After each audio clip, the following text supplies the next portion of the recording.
Muy buenas tardes, somos el grupo de la actividad grupal fase 3. Está conformado por Maribel Rueda, Eli García, Sara Caro y yo, Claudia Fernández. Este grupo este trabajo es de la actividad de la electiva profesional 3, gestión de talento humano. Dentro de la unidad 2 me corresponde el tema de orientación.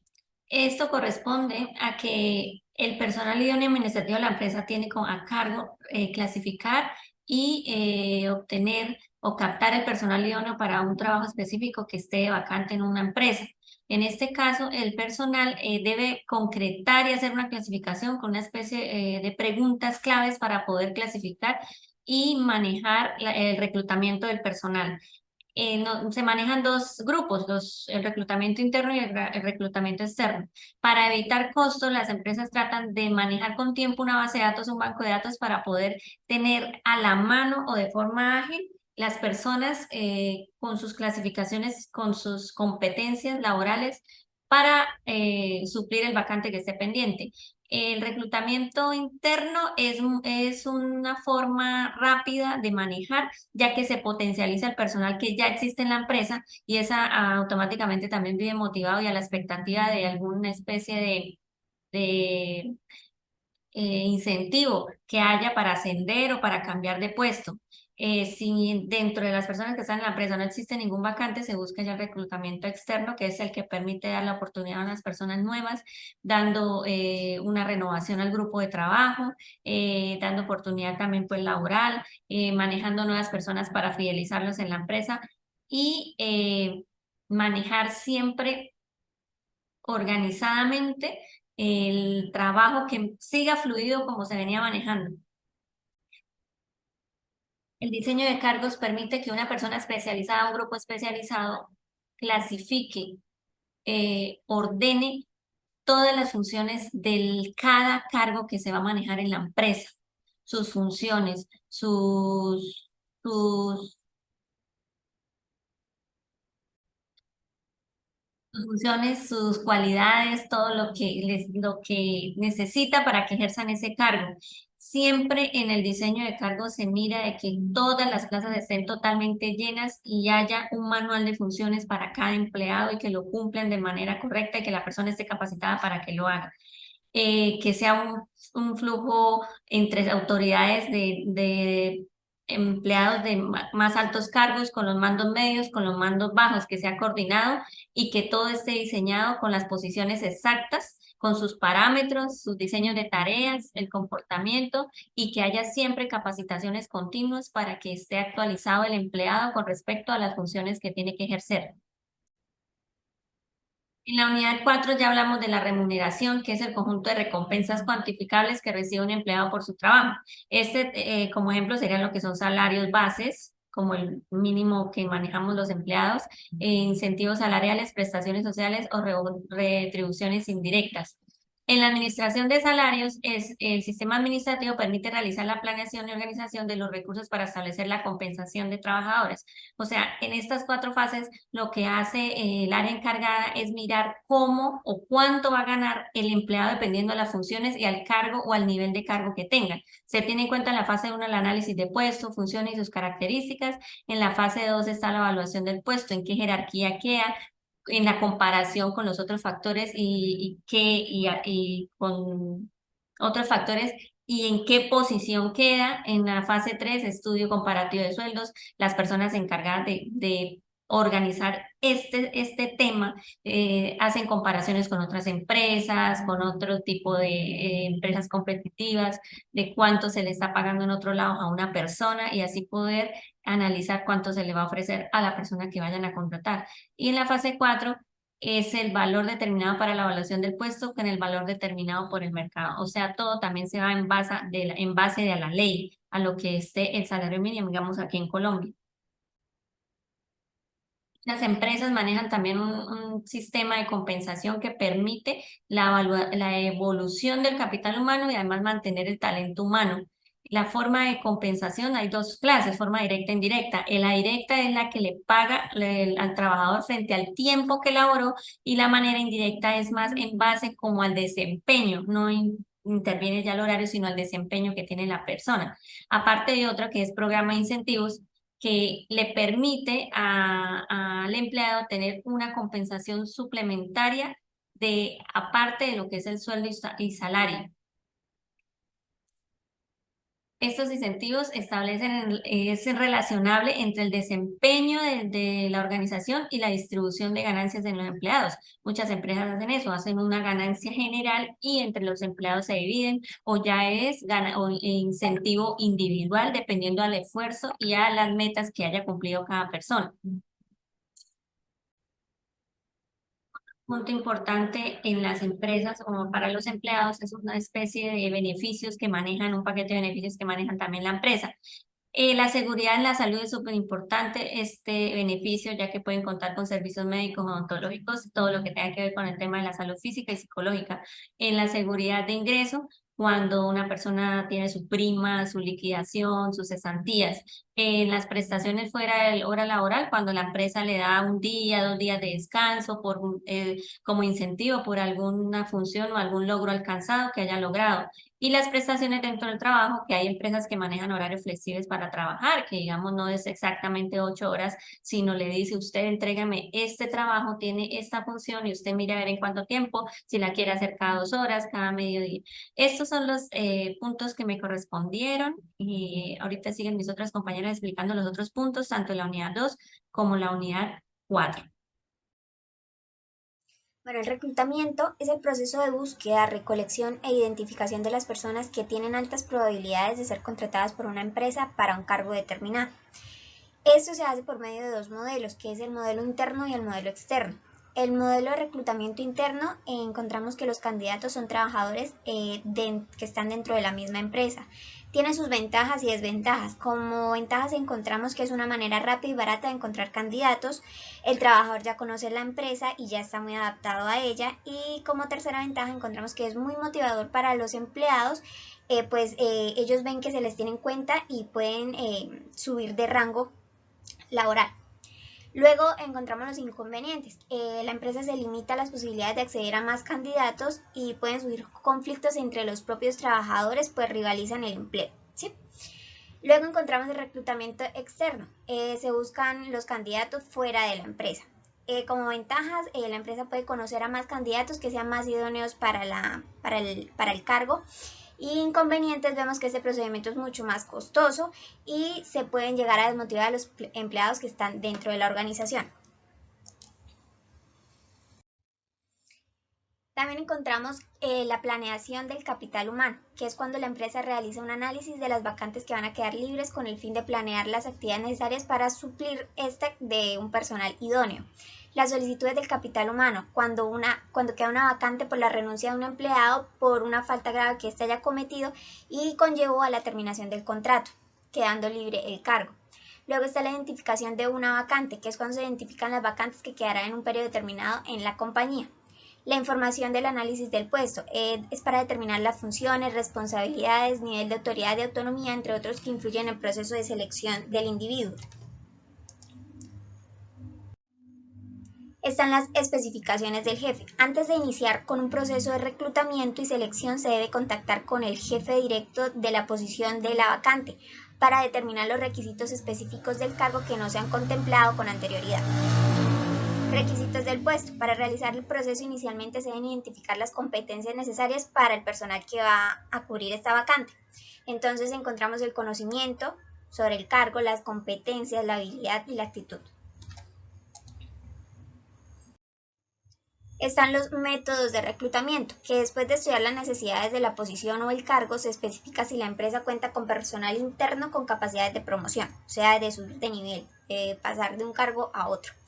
Está el conjunto de candidatos satisfactorios, que luego de realizar la convocatoria se identifican las personas que cuentan con las características necesarias para desempeñarse en la posición.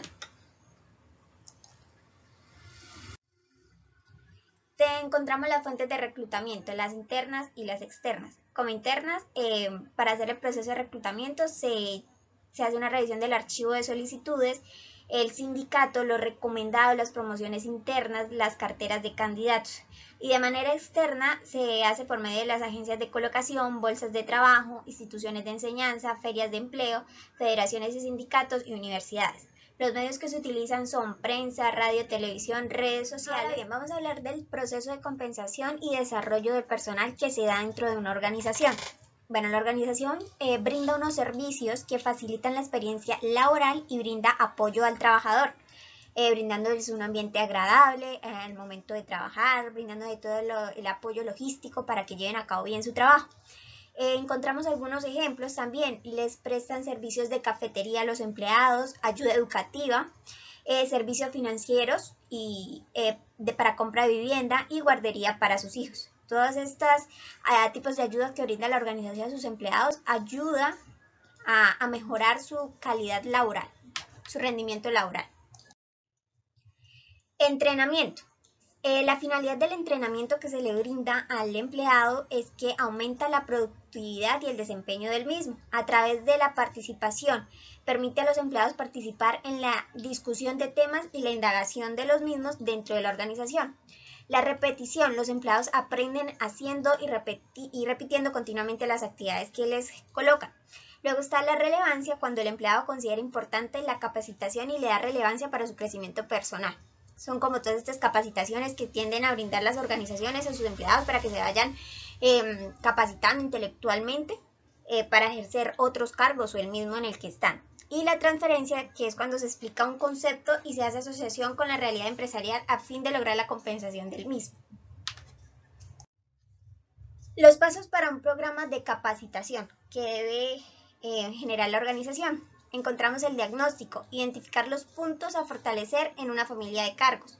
La intervención, planes de capacitación que permiten desarrollar las destrezas y habilidades necesarias para el óptimo desarrollo en el puesto de trabajo. La comprobación, realizar una prueba después de dicha capacitación para identificar la retención de conocimiento por parte de los empleados. Y el proceso de evaluación, que tiende a medir el desempeño de los trabajadores que participaron en capacitación. Luego, ¿cuáles son los criterios de evaluación? Examen anterior al curso o programa que iban en el que iban a estar, los empleados capacitados, el examen posterior al curso. Ventajas en los individuos. Encontramos que forja líderes y mejora las habilidades comunicativas, permite el logro de metas, alimenta la confianza, elimina temores a incompetencia o ignorancia, incrementa la productividad y la calidad del trabajo. Lo beneficioso para la organización es que mantiene la competitividad, incrementa la rentabilidad, promueve la identificación de los contenidos de la organización, ayuda a reducir los costos de procesos y tiempos muertos, incrementa el nivel de satisfacción con el puesto y ayuda a preparar para guías de trabajo. Luego nos encontramos con el desarrollo de la actividad laboral, que tiene como característica la educación que busca el crecimiento profesional y prepara al empleado para desempeñarse en futuros cargos. El objetivo es acrecentar los conocimientos, las habilidades y actitudes de acuerdo con la filosofía organizacional de la empresa. El nivel, esto se da en los ejecutivos de mandos medios y superiores en un plazo de mediano y largo plazo, valga la redundancia. Los tipos de educación que se brindan son aprendizaje integral con miras al desempeño del futuro. La planeación de la carrera profesional tiene una finalidad que es identificar a cuáles son los empleados que tienen alto potencial. El objetivo también identificar las vertientes de desarrollo de una persona, retener el talento clave para la empresa, aumentar la satisfacción de los empleados y satisfacer las necesidades actuales y futuras de la organización o de la empresa. En estos procesos encontramos la evaluación del desempeño, pruebas psicológicas, plan de capacitación o desarrollo y proyecciones de ascenso. Hola, mi nombre es Eli García. Voy a presentar la evaluación del CIM. Es el proceso por el cual se mide el rendimiento global del empleado, es decir, su contribución a la organización. Proporciona las siguientes ventajas a la organización: mejora el desempeño, política de compensación, decisión de ubicación, las necesidades de capacitación y desarrollo, la planeación y el desarrollo de la carrera profesional. Los errores en el diseño del puesto también se evidencian.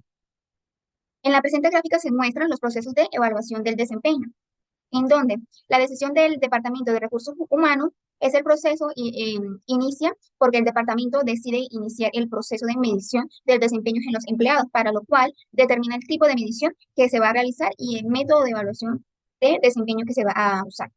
En la evaluación del desempeño se agrupan las posiciones por familias de cargo para determinar cómo se va a realizar la evaluación del desempeño. Los estándares de desempeño se determinan los aspectos que se desean medir para cada cargo y los puntos aceptables en cada competencia. Las normas relacionadas con el desempeño se estudian y analizan las metodologías de evaluación del desempeño y los modelos para la implementación de el mismo. La retroalimentación del desempeño se procede a informar al empleado los aspectos fuertes y débiles que tienen en el desarrollo de las tareas, a fin de identificar sus falencias y mejorarlas. El registro del empleado se registran los resultados en una base de datos que deben presentar el histórico por cada empleado, a fin de determinar cuál es la tendencia del desempeño de cada empleado y el área. En las técnicas de evaluación del desempeño, tenemos la escala de puntuación. El evaluador califica el desempeño del empleado en una escala de inaceptable, pobre, aceptable, bueno y excelente. En la lista de verificación, permite que el evaluador seleccione enunciados que describan el desempeño del empleado y sus características. En los métodos de evaluación comparativa, se compara el desempeño del empleado con el de sus compañeros. En la escala de calificación conductual, se compara el desempeño del empleado con determinados parámetros de conducta específicos, diseño de método de categorías. Se clasifica a los empleados según su desempeño en una escala de medios. La evaluación psicológica se evalúan las características intelectuales, las emocionales, de motivación y otras para facilitar la predicción del diseño futuro. La evaluación 360 grados es un sistema de evaluación del desempeño en el cual participan quienes tienen contacto de trabajo con el trabajador evaluado, es decir, los compañeros, además del supervisor objetivo. El balance es scorecard, evaluación de la contribución de la gestión de personal a los resultados de la organización, evalúa el área de recursos humanos.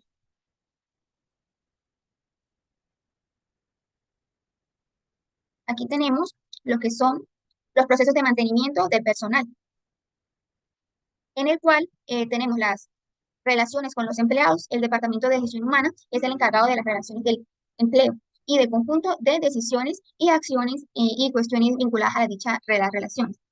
Las tenemos según políticas tales como las paternalistas, la autocrática, la reciprocidad, la participación. Entonces, la paternalista, la gerencia constantemente cede ante la presión de los sindicatos, aceptando disculpas del personal por ineficiencia en el trabajo.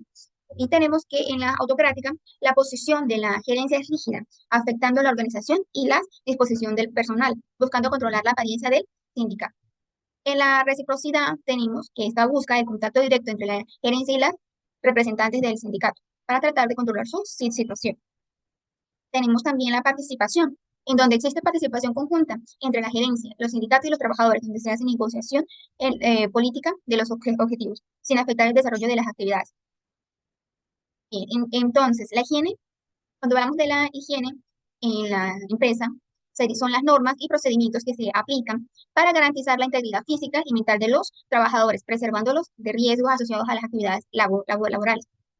En cumplimiento con el decreto 1295 de 1994 y del 2002, donde se emiten disposiciones para la Administración General de Riesgos Profesionales y la OHSA S 18001, norma técnica para sistemas de salud ocupacional. Entonces, aquí se expone los peligros, los riesgos y los accidentes, en donde los peligros son fuentes con potencial de daño en términos de lesión o enfermedad. Los riesgos vendrían siendo la combinación de la probabilidad y la consecuencia de un evento peligroso y específico. Los accidentes es un suceso imprevisto y repentino que sobreviene por causa o con ocasión del trabajo y que producen en el trabajador una lesión orgánica, una perturbación funcional y validez o la muerte. Entre los riesgos podemos encontrar los factores de riesgo físicos, los químicos, los biológicos, los ergosociales, los locativos y mecánicos. Estos riesgos son controlados por el Comité Paritario de Seguridad y Salud en el Trabajo. Por último, pues tenemos lo que serían los pasos para un sistema y seguridad en el trabajo. Tenemos siete pasos, en los cuales el primero sería la involucración a la dirección y directivos para que los trabajadores se comprometan. Dos, crear una política de salud ocupacional que involucre toda la empresa en forma de cuidado de los trabajadores. Tres, tenemos identificar los riesgos por proceso. Cuatro, establecer documentos como el soporte de entrega de los elementos de protección personal, los procedimientos de activación de seguridad, la inspección de certificados de altura para los trabajadores que requieran este certificado. 5, auditorías internas. 6, acciones correctivas y preventivas. 7, investigación de acciones de accidentes. Se deben investigar los accidentes presentes en la empresa y notificarlas a la ARE. Gracias. Es de selección. Es un paso que comprende de solicitud de capital humano, identificar vacantes, análisis de puestos, métodos de reclutamiento y candidatos satisfactorios. Para este proceso de selección, el tipo de entrevista que más se utiliza es la de entrevista estructurada, que es una entrevista que viene pues con opciones de respuestas, la no estructurada con preguntas pues abiertas que también brinda la oportunidad pues de conocer más a la persona, de que también pueda la persona hablar un poco más de ella misma. La conductual, que es una entrevista con preguntas de caso para evidenciar comportamientos específicos, una entrevista de tensión, que son preguntas de casos extremos para presionar al individuo y evidenciar su capacidad de trabajo bajo presión. Bueno, en cuanto a proceso de selección, el proceso de selección tiene una serie de pasos que son muy importantes tenerlos en cuenta y llevarlos todos a cabo, que son los siguientes: análisis de necesidades, reclutamiento, recepción de candidaturas, preselección, pruebas, entrevista, valoración y decisión, contratación, incorporación y seguimiento. Se prosigue con el banco de datos. El banco de datos es algo muy importante para una compañía porque se sabe que quien tiene la información tiene el poder, y es muy importante que una compañía cuente con estos datos porque en un momento de crisis van a ser muy, muy importantes.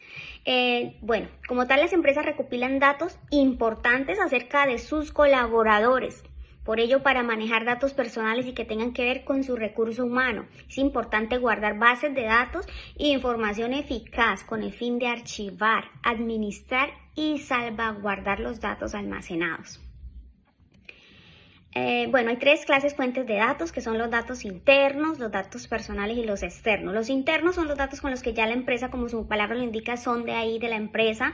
Son datos que se han recolectado por exámenes médicos que se han realizado, pruebas, capacitación, entre otras cosas, de los mismos empleados. Entonces, por eso se denominan internos. Los datos personales básicamente son los datos demográficos del personal, como son dirección, teléfono, como son correo electrónico, entre otros. Pues esos son los datos personales como tal. Los datos externos ya son bases de datos de información externa, algo más global, ya que la compañía necesita estar enterada de qué está pasando afuera, cómo está el mercado, cómo están las demandas, cómo está la oferta, todo porque la empresa debe estar 100% actualizada. También conocer qué pasa con la competencia, claro que sí.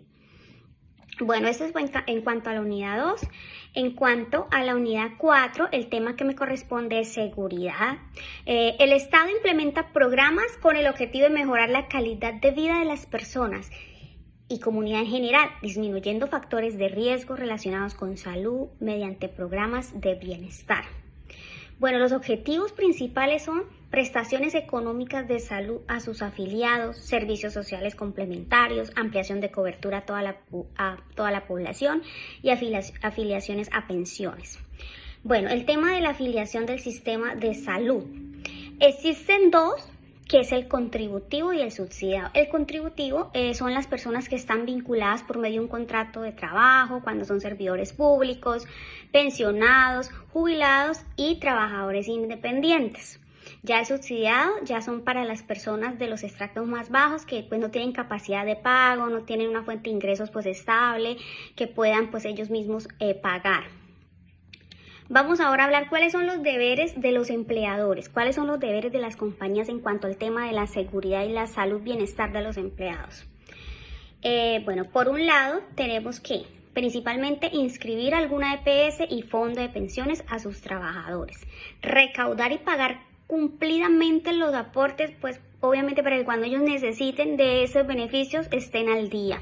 Informar novedades laborales a sus trabajadores y garantizar un medio ambiente laboral sano, sobre todo ese medio ambiente laboral, el clima laboral que es fundamental para que el empleado se sienta satisfecho. Otro tema que tengo es la calidad de vida, cómo la compañía vela por esa calidad de vida del empleado. Entonces, para eso,